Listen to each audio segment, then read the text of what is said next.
అన్న ఇక్కడ నిల్చొని ఉన్నాడు.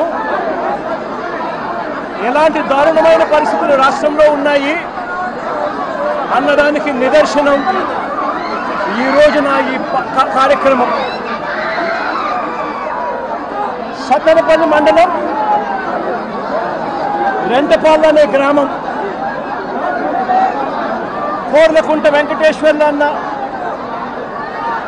నా పక్కనే ఉన్న అన్న ఈ గ్రామంలో ఆ పార్టీకి సంబంధించిన నాయకుడు. తన కొడుకు నాగమల్లేశ్వరరావు ఈ గ్రామానికి ఉప సర్పంచ్.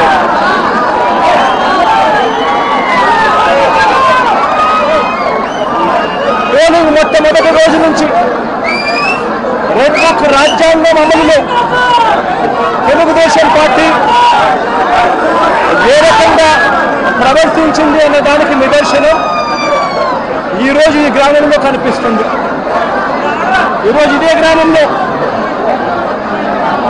పోలింగ్ సమయంలో, పోలింగ్కు ముందు వారికి అనుకూలమైన అధికారులందరినీ కూడా పోస్టర్లు ఇచ్చుకున్నారు.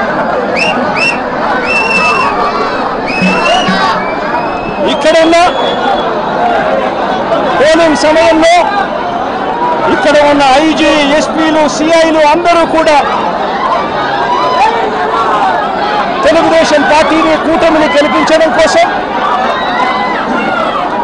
ఎలాంటి అన్యాయాలు చేస్తున్నారు అన్న సంగతి ఈ ప్రాంతంలో ఉన్న ప్రతి ఒక్కరికి కూడా తెలుసు. ఆ వారం నుంచి పరిస్థితి గమనిస్తే 2024 జూన్ 4వ తారీఖున, అంటే కౌంటింగ్ రోజునే అల్లర్లు చేస్తాడు అని చెప్పి తెలుగుదేశం పార్టీ, జనసేన నాయకులు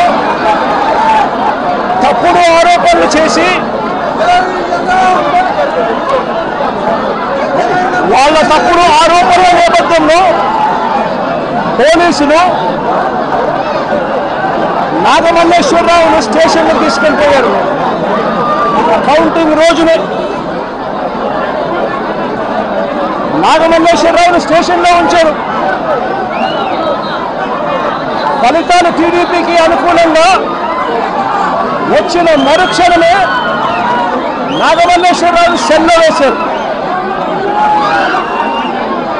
టీడీపీకి అనుకూలంగా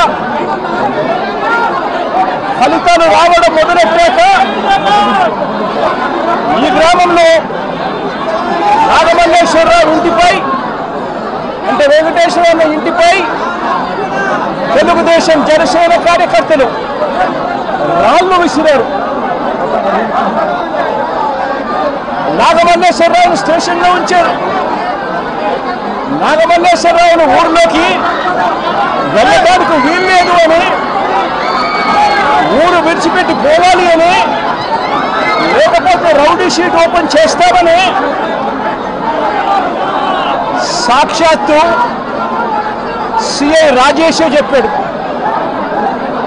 రౌడీ షీట్ ఓపెన్ చేయడమే కాదు, కాల్చి చంపుతామని కూడా సాక్షాత్తు సిఐ రాజేష్ అనే వ్యక్తి బెదిరించడం కూడా జరిగింది. ఆశ్చర్యం ఏమిటంటే జూన్ 4వ తారీఖు కౌంటింగ్ మొదలైతే జూన్ 5వ తారీఖు రాత్రి దాకా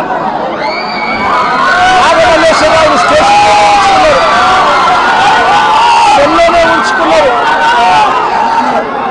అవమానించారు, బెదిరించారు.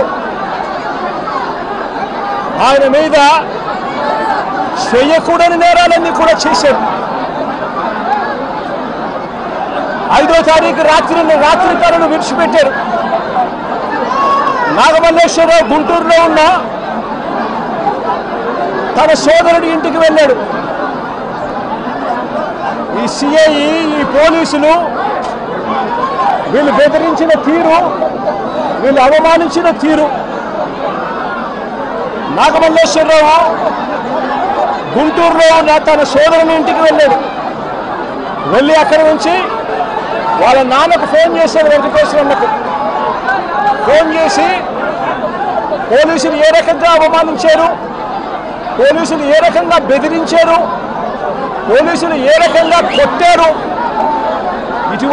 ఇటువంటి విషయాలన్నీ కూడా వాళ్ళ నాన్నకు చివరిసారిగా ఫోన్లో చెప్పి ఆత్మహత్య చేసుకునే కార్యక్రమానికి తాను వెళ్ళిపోయాడు. వెంటనే తన కొడుకును కాపాడుకునేందుకు, నాగమల్లేశ్వరరావును కాపాడుకునేందుకు వెంకటేశ్వర అన్న హుటాహుటిన గుంటూరుకు వెళ్ళి కొడుకును హాస్పిటల్లో చేర్పించాడు.